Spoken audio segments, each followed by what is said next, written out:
Assalamualaikum warahmatullahi wabarakatuh.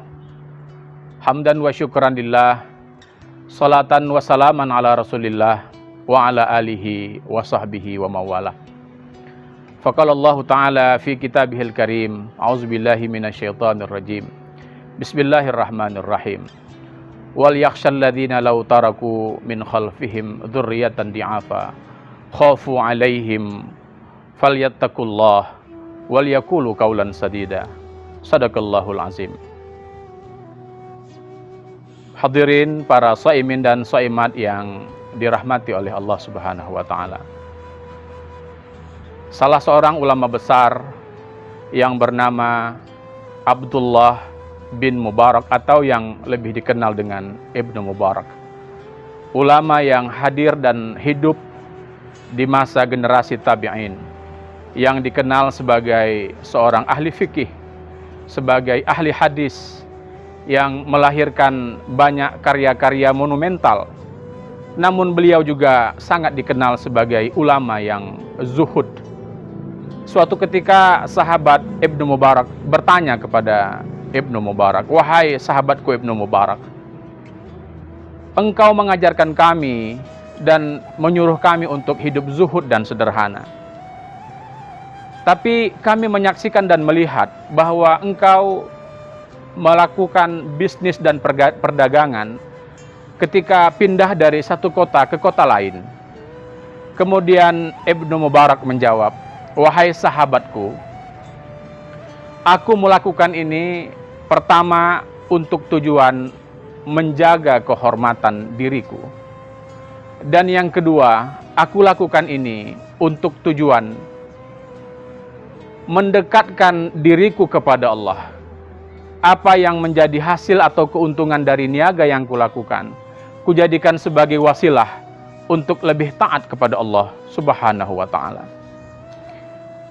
Hadirin para shaimin dan shaimat, dua jawaban yang disampaikan oleh Ibnu Mubarak cukup menjadi alasan betapa sesungguhnya umat Islam harus membangun ekonomi yang kuat.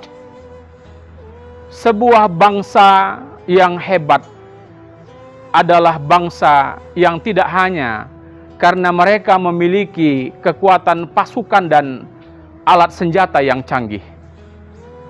Namun sebuah bangsa yang kuat, yang dihargai, yang disegani oleh bangsa-bangsa lain, itu juga karena bangsa tersebut adalah bangsa yang secara ekonomi adalah bangsa yang kuat.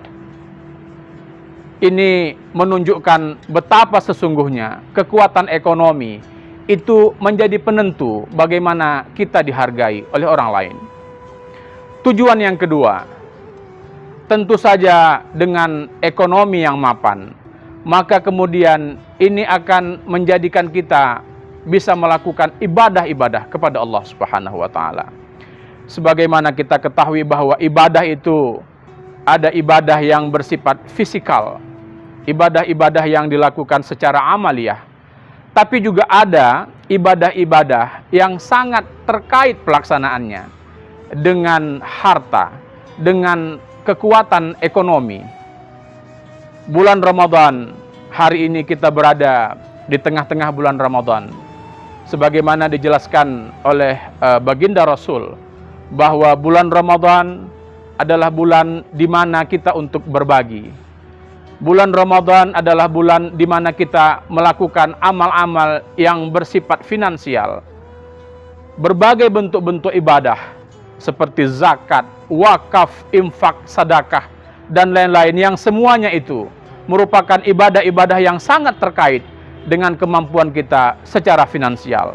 Dan tentunya ini akan sangat menentukan bagaimana kita sebagai umat harus mempunyai kekuatan ekonomi yang baik.